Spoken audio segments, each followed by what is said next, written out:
Hello everyone, welcome to RPSC study hub. आज हम बात करेंगे भारत में राजनीतिक दलों के बारे में, पॉलिटिकल पार्टीज़ इन इंडिया। ठीक है, ये जो टॉपिक है ये हमारा जो आरएएस मेंस का पेपर है, थर्ड पेपर, उससे रिलेटेड है।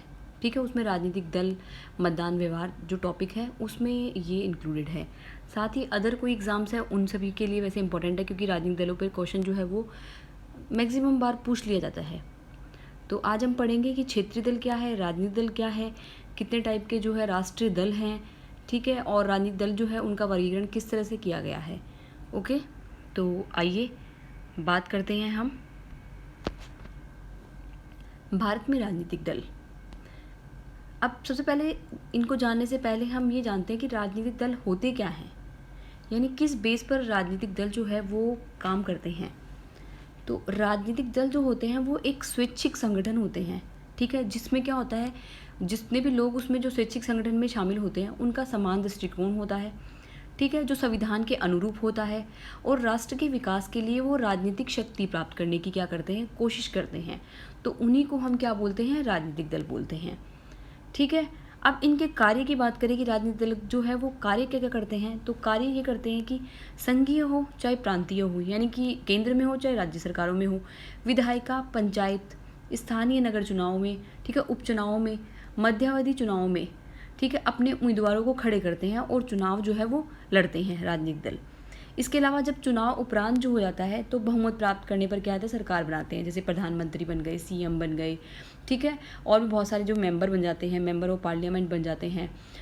इस तरह से जो होते हैं वो हो गया। उसके बाद बहुमत अगर इनको प्राप्त नहीं होता है तो फिर विपक्ष की भूमिका में जो है ये आ जाते हैं। लोक महत्व के विषय को जो क्या करते हैं, सदन में रखते हैं। सरकार द्वारा उचित कार्रवाई न करने पर ये आंदोलन भी करते हैं। ठीक है, जो सत्तासीन जो राजनीतिक दल होता है उसके खिलाफ, यानी विपक्ष के द्वारा। सदन के भीतर जो है बाहर के जो लोक महत्व के जितने भी विषय हैं उन पर चर्चा जो है करते हैं, जैसे शून्यकाल हो गया, ठीक है, प्रश्नकाल हो गया। उनमें चुनाव में घोषणा पत्र अपना जारी करते हैं कि क्या योजना होगी, क्या नीति होगी, किस तरह से ये काम करेंगे, कौन कौन से सुधार करेंगे। ठीक है, तो मैनिफेस्टो जो है वो जारी करते हैं ये। संवैधानिक पद जो होता है, ठीक है, जैसे प्रेसिडेंट हो गया, वाइस प्रेसिडेंट हो गया, स्पीकर हो गया, ये सब जो है वो प्राप्त करते हैं। और राजनीतिक राष्ट्रीय या क्षेत्रीय दल के रूप में जो है मान्यता प्राप्त करते हैं, चाहे राजनीतिक हो चाहे राष्ट्रीय हो, क्षेत्रीय दल, किसी भी रूप में ये मान्यता प्राप्त कर सकते हैं। ठीक है, इसके लिए कुछ कंडीशन है वो हम आगे देखेंगे। साथ में क्या करते हैं, अपने एक जनमत का निर्माण करते हैं। ठीक है, और ये जो राजनीतिक दल है ये धर्म के आधार पर भी बनते हैं कई बार, जैसे मुस्लिम दल हो गया, अकाली दल हो गया, हिंदू महासभा हो गया। कई बार जाति के आधार पर बन जाते हैं, जैसे समाजवादी पार्टी हो गई, बहुजन समाजवादी पार्टी हो गई। कई बार क्षेत्रीयता के आधार पर बन जाते हैं। ठीक है, जिसमें प्रादेशिक हित जो होते हैं, यानी क्षेत्र जो है वो प्रधान हो जाता है, जैसे हमारा डीएमके हो गया, एडीएमके हो गया, असम गण परिषद हो गया, तेलंगाना जो प्रजा परिषद हो गई, झारखंड मुक्ति मोर्चा हो गया। ठीक है, और कई बार एक वर्ग विशेष को लेकर भी क्या है राजनीतिक दल बन जाते हैं, जैसे मजदूर दल हो गया, किसान यूनियन हो गया। तो ये सभी जो क्या है राजनीतिक दल के कार्य हो जाते हैं, और राजनीतिक दल का जो है वो निर्माण करने का एक तरीका हो गया। अब भारत में क्या है कि बहुदलीय व्यवस्था है। ठीक है, भारत के साथ साथ फ्रांस में, इटली में, इन सभी में बहुदलीय व्यवस्था है, यानी एक दल ना होकर बहुत सारे दल है। जबकि अगर हम बात करें कि अन्य देशों में, तो अन्य देशों में क्या है, यूएसए में, ब्रिटेन में क्या है, द्विदलीय व्यवस्था है। और अगर एक दलीय की बात करें कि एक दलीय व्यवस्था कहाँ है, तो सोवियत जो यूएसआर है उसमें हो गई, चाइना में भी एक दलीय व्यवस्था है। तो इन सभी में क्या है, एक दलीय व्यवस्था जो है वो विद्यमान है, जबकि भारत में कौन सी है, बहुदलीय व्यवस्था। अब बात करते हैं हम कि भारत में सैद्धांतिक रूप से पंजीकृत राजनीतिक दल जो है वो दो प्रकार के होते हैं। एक तो होते हैं मान्यता प्राप्त, दूसरे होते हैं गैर मान्यता प्राप्त।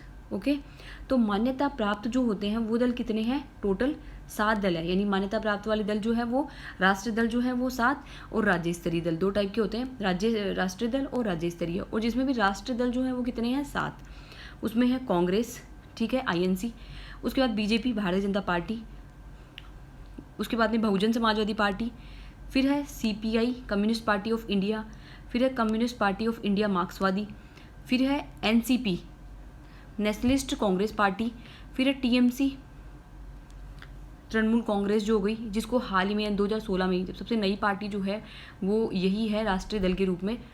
सितंबर 2016 में जो है ये टीएमसी जो है वो 7वीं राष्ट्रीय दल के रूप में इसको मान्यता मिली थी। ओके, नेक्स्ट हम बात करते हैं कि राजनीतिक दलों का पंजीकरण जो है वो निर्वाचन अधिनियम 1951 के अनुसार होता है। तो ये प्री के अकॉर्डिंग भी इम्पोर्टेंट है और मेंस में भी हम अगर आंसर राइटिंग करते हैं तो उसमें ये लिख सकते हैं। राजनीतिक दलों का पंजीकरण, मान्यता देना और चुनाव चिन्ह का आवंटन निर्वाचन आयोग द्वारा आर्टिकल 324 के तहत किया जाता है। यानी जो हमारा अनुच्छेद 324 है उसके अनुसार चुनाव आयोग क्या करता है, राजनीतिक दल जो होते हैं उनका पंजीकरण करता है, उनको मान्यता देता है, उनके चुनाव चिन्ह जो होते हैं उनका आवंटन जो है वो करता है। राजनीतिक दलों और राजनीतिक दबाव समूह के निर्माण का आधार स्वतंत्रता का अधिकार अधिनियम जो है हमारा, स्वतंत्रता का अधिकार जो है 1901, उसमें भी गए जो है, जिसमें क्या बात कही गई है, संघ व समुदाय बनाने की स्वतंत्रता जो है उसके आधार पर जो है वो राजनीतिक दल और दबाव समूह जो है वो बनाए जाते हैं। तो आर्टिकल 19(1) का गए जो है वो ये बात कहता है। नेक्स्ट हम बात करते हैं कि जो राष्ट्रीय दल जो होता है उसको मान्यता देने के लिए कौन कौन सी शर्तें जो है वो फॉलो की जाती है। अगर ये शर्तें जो है कोई राष्ट्रीय राजनीतिक दल जो है जब फॉलो कर लेता है यानी उसकी पालना कर लेता है तो उसको जो है राष्ट्रीय दल की मान्यता प्राप्त हो जाती है। तो 3 शर्तें हैं। 3 शर्तों में जो पहली शर्त है वो है लोकसभा या राज्य विधानसभाओं में 4 राज्यों में 6% वोट। ठीक है, पहली शर्त क्या होगी कि लोकसभा हो चाहे राज्य विधानसभा हो उसमें 4 राज्यों में 6% वोट मिलने चाहिए। यानी ये हो गया कि लोकसभा या विधानसभा के आम चुनाव हुए, ठीक है, उसमें 4 राज्य हो या उससे अधिक राज्यों में जितने भी वैध मत डलेंगे, ठीक है, उसका 6% जो है, ठीक है, वो क्या होगा, वोट जो है वो मिलने चाहिए। साथ ही साथ क्या होना चाहिए, किसी राज्य या राज्यों से लोकसभा में 4 सीटें जो है वो भी उसको मिलनी चाहिए। ठीक है, यानी समझ में आ गया। लोकसभा और राज्य विधानसभाओं में क्या होगा, 4 राज्य, कोई जरूरी नहीं 4 राज्य तो कम से कम होने चाहिए। 4 राज्य या उससे अधिक राज्यों में क्या होना चाहिए, वैध मतों का 6% और साथ ही साथ किसी राज्यों से लोकसभा में 4 सीटें जो है वो प्राप्त करना जरूरी होता है। नेक्स्ट है लोकसभा चुनाव में 2% सीटें 3 राज्यों से प्राप्त होनी चाहिए। ठीक है, और 2% सीटें कितनी होती है, वो 11 सीटें। यानी कोई भी लोकसभा चुनाव हुए, ठीक है, उसमें 2% स्थान जीते, वो 2% तो सीटें हैं वो जीते, और ये सदस्य जो है वो विभिन्न 3 राज्यों से हुए, कोई भी 3 राज्य हो सकते हैं, ठीक है, उनसे चुने जाएं और 2% सीटें यानी कम से कम 11 सीट तो जीतनी चाहिए 3 राज्यों से। ठीक है, इसमें ये हो गया कि 3 या 3 से अधिक राज्यों में लोकसभा की 2% सीटें मिलनी चाहिए। नेक्स्ट थर्ड पॉइंट हमारा आता है 4 राज्यों में राज्य स्तरीय दल की मान्यता, और कम से कम 4 राज्यों में उसकी क्या है, राज्य स्तरीय पार्टी या दल की मान्यता उसको मिलनी चाहिए। अगर ये तीनों शर्त जो है जब कोई राजनीतिक दल पूरी कर लेता है तो उसको फिर राष्ट्रीय दल की मान्यता जो है वो मिल जाती है। तो अभी हाल ही में जो नई जो तृणमूल कांग्रेस पार्टी बनी थी तो उसमें क्या हुआ था कि उसने जो है ये तीनों शर्तें जो है वो फुलफिल कर दी थी। उसके अकॉर्डिंग ही उसको 7वीं जो राष्ट्रीय दल की मान्यता जो है मिली थी। 4 राज्यों में राज्य स्तरीय दल की मान्यता कैसे मिली, पश्चिम बंगाल में, मणिपुर में, त्रिपुरा में और अरुणाचल प्रदेश, चारों में जो है उसने राज्य स्तरीय दल का जो खिताब है मतलब की शर्त जो है वो पूरी कर ली थी। उसके अलावा 2 शर्तें तो वो पूरी कर ही ली थी। अब हम बात करें भारतीय राजनीतिक दलों का वर्गीकरण, कि राजनीतिक दलों का वर्गीकरण जो है वो किस तरह से होता है। इससे पहले हम एक चीज़ और देख लेते हैं कि राष्ट्रीय दल जो है उसकी मान्यता की शर्त तो ये हो गई, लेकिन अगर जब कोई दल है उसको राष्ट्रीय दर्जा प्राप्त हो जाता है तो उसको फिर क्या क्या बेनिफिट मिलते हैं वो भी देख लेते हैं एक बार। इनके चुनाव चिन्ह का प्रयोग जो है वो कोई भी अन्य दल नहीं कर सकता है, पहली बात तो, ठीक है। दूसरा है इनके जितने भी कार्यालय की स्थापना होगी, ठीक है, या कोई भूमि होगा, भवन होगा, वो क्या करेगी, सरकार द्वारा आवंटित होंगे वो। और मतदाता जो सूचियों की 2-2 प्रति का जो है वो निःशुल्क वितरण जो है वो किया जाता है। इसके अलावा 40 जो स्टार प्रचारक होते हैं वो रखने की इनको अनुमति होती है, ठीक है। और ये जो खर्चा होता है स्टार प्रचारकों का, ये चुनाव खर्चे में बिल्कुल भी शामिल नहीं होता है। और 10 वर्षों के अंतराल पर जो है वो समीक्षा की जाती है, ठीक है। उसके अलावा अगर राष्ट्रीय दल की मान्यता समाप्त हो जाती है तो 6 वर्ष तक वो है वो चुनाव चिन्ह जो है वो सेम वाला वो रख सकता है समाप्त होने पर भी। और अब दूसरी बात हम करें कि ये तो हो गई हमारी जो राष्ट्रीय दल की मान्यता है। अगर किसी दल को राज्य स्तरीय दल की मान्यता शर्त मिलती है तो उसके लिए क्या शर्तें हैं वो भी देख लेते हैं। दल द्वारा राज्य विधानसभा या आम चुनाव में कुल वैध मतों का 6% प्राप्त किया गया हो, ठीक है, या फिर संबंधित राज्य में और साथ में संबंधित राज्य में 2 स्थान यानी 2 विधानसभा सीट भी प्राप्त करी हो। जबकि उसमें तो क्या था कि 6% वोट तो सेम शर्त है, लेकिन उसमें 4 सीटें प्राप्त करने वाला था, इसमें जबकि क्या है 2 सीटें जो है विधानसभा में मिलनी चाहिए, ठीक है, उसमें 4 सीटें जो है वो लोकसभा में मिलनी चाहिए। दूसरी शर्त यह है कि राज्यसभा की लोकसभा के लिए हुए आम चुनाव में राज्य के कुल वैध मतों का 6%, एक तो सेम, ठीक है, उसके अलावा राज्य में लोकसभा की कम से कम एक सीट जो है उसको प्राप्त होनी चाहिए, दूसरी शर्त। फिर दल ने विधानसभा के कुल स्थानों का 3%, ठीक है, उससे 3% या 3% से अधिक जो है वो भी प्राप्त किया हो। राज्य में लोकसभा के लिए हुए आम चुनाव में या विधानसभा चुनाव में कुल वैध मतों का 8% वोट जो है वो भी प्राप्त करना जरूरी होता है। फिर बात करें प्रत्येक 25 सीटों में से उस दल ने लोकसभा की कम से कम एक सीट जीती हो या विभाजन से कम इतनी सीटें जो है वो प्राप्त करी हो। अगर हम बात करें कि इसमें किन पार्टियों को जो है वो मान्यता मिली हुई है राज्य स्तरीय दलों के रूप में, तो डीएमके हो गया, एआईडीएमके हो गया, तेलुगु देशम पार्टी हो गई, समाजवादी पार्टी हो गई, ठीक है। इन सभी पार्टी को जो है वो इसी शर्त के अनुसार जो है वो राज्य स्तरीय दलों के रूप में मान्यता जो है वो प्राप्त है। अब दलों के वर्गीकरण की बात करें कि विचारधारा के आधार पर एक तो, और एक है जनाधार के आधार पर।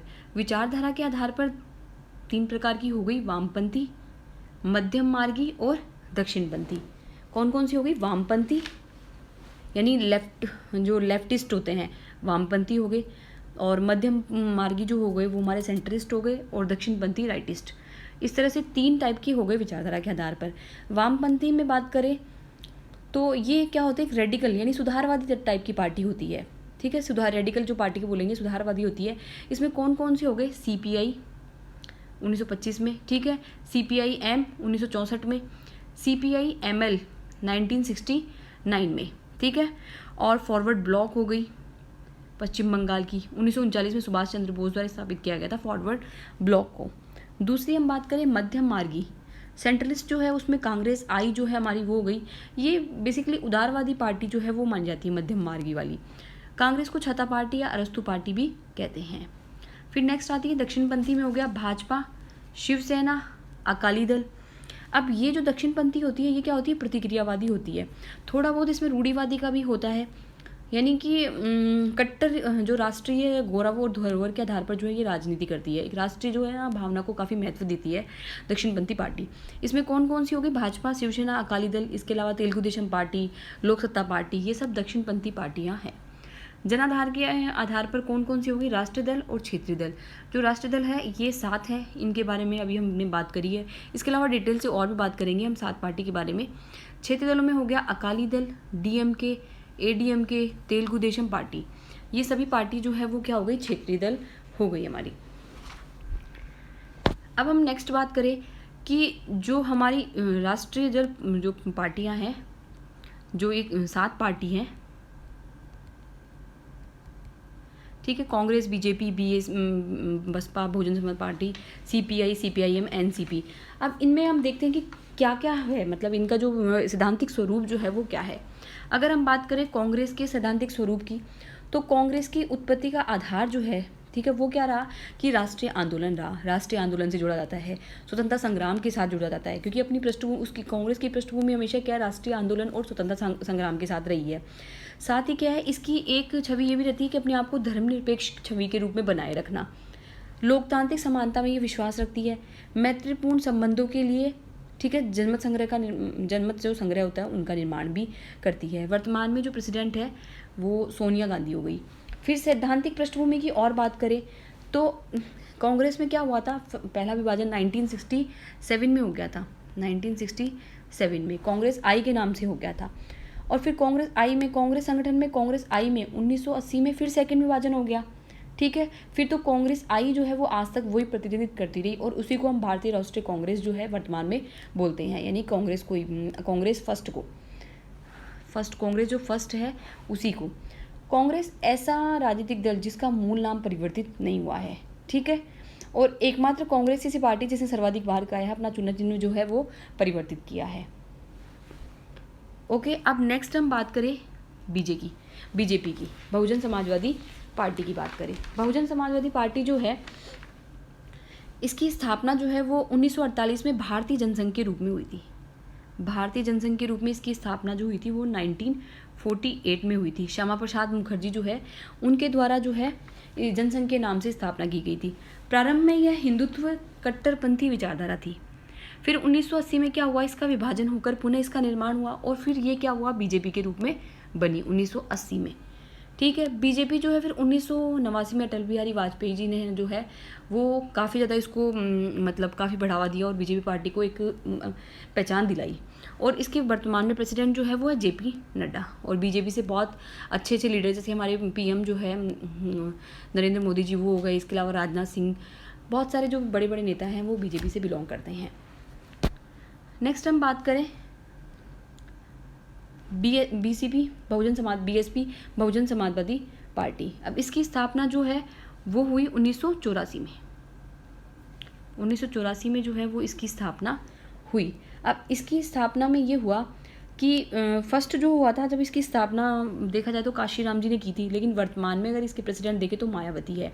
इसका सिद्धांत ये है कि सोशल इंजीनियरिंग को महत्व देता है।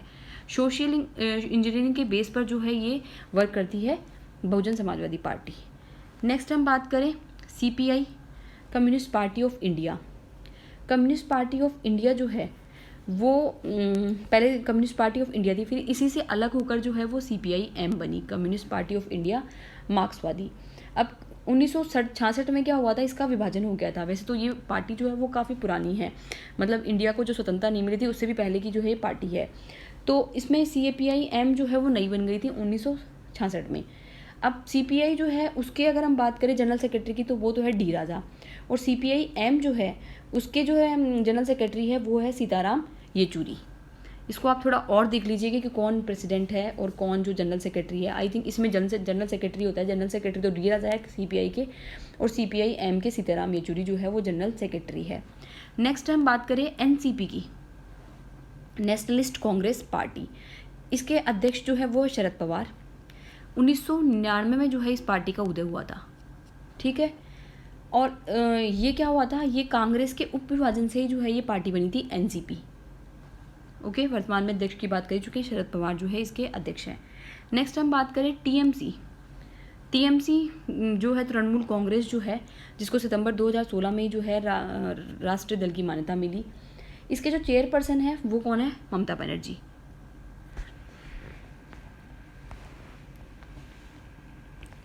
नेक्स्ट हम बात करें कि जो पहला आम चुनाव हुआ था तो 1952 में हुआ था पहला चुनाव।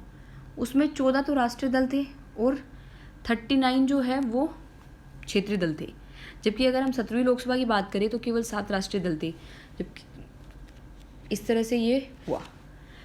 अब हम बात करें कि राजनीतिक दल जो हैं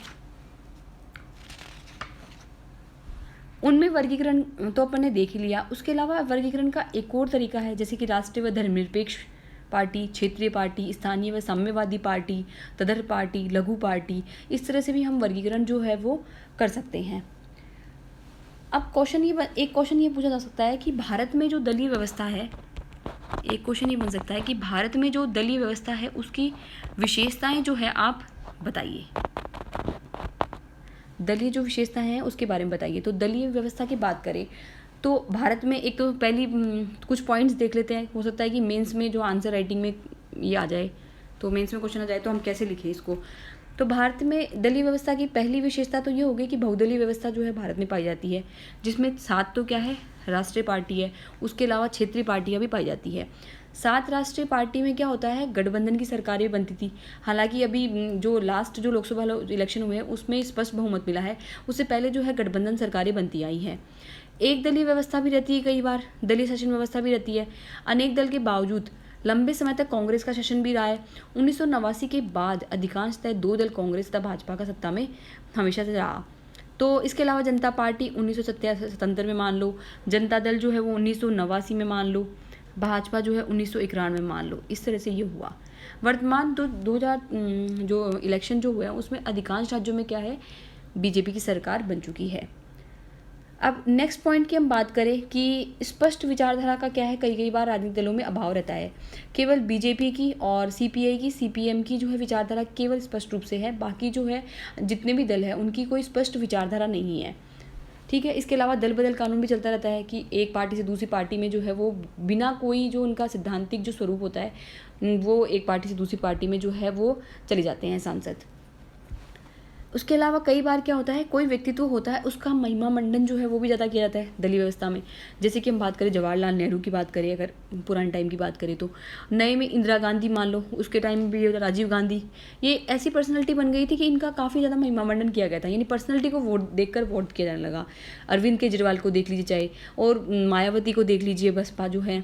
उसके अलावा ममता बनर्जी, मतलब हर बार वहाँ पर, इस बार भी ममता बनर्जी की सरकार आई पश्चिम बंगाल में।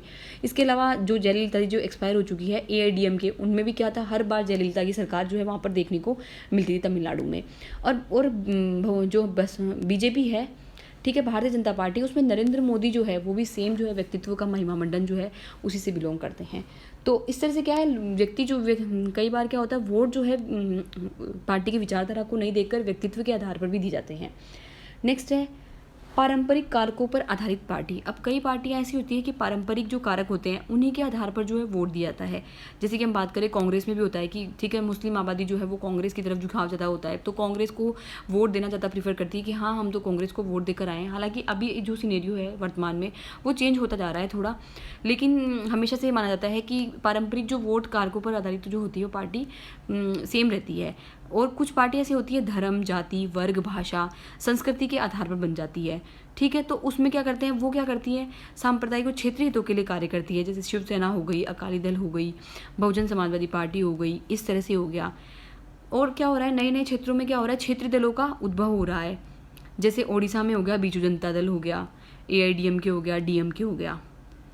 और नेक्स्ट पॉइंट देखिए कि भारत में दलीय व्यवस्था में विशेषताओं में क्योंकि प्रभावशाली विपक्ष जो है उसका भी अभाव है, ठीक है। क्योंकि अभी के जो इलेक्शन है लोकसभा के जो रिसेंट हुए हैं उसमें प्रभावशाली जो विपक्ष है वो नहीं हो रहा है। तो उससे क्या होता है, मजबूत विपक्ष क्या करता है, सत्ता दल की निरंकुशता पर क्या लगाता है, रोक लगाता है, और साथ में वैकल्पिक सरकार की स्थापना करता है। सशक्त प्रभावशाली जो जागरूक अगर विपक्ष होता है तो क्या होता है, जो सरकार बनती है वो एक मजबूत सरकार बनती है, और जो जितने भी जननीति से संबंधित लोक कल्याणकारी कार्य जो है वो अधिक से अधिक संपन्न होते हैं। तो अभी जो वर्तमान सरकार है उसमें प्रभावशाली विपक्ष जो है उसका अभाव है। उसके अलावा दल बनाना, दल परिवर्तन करना, दल बदल करना, ये भी एक भारतीय राजनीति की सबसे बड़ी जो है विशेषता है।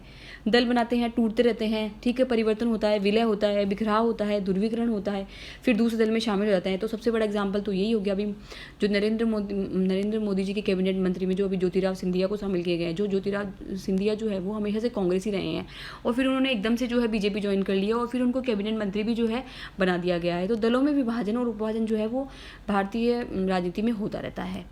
तो इस तरह से जो है वो हमने आज देखा कि भारतीय राजनीतिक दल क्या होते हैं, उनका वर्गीकरण क्या है।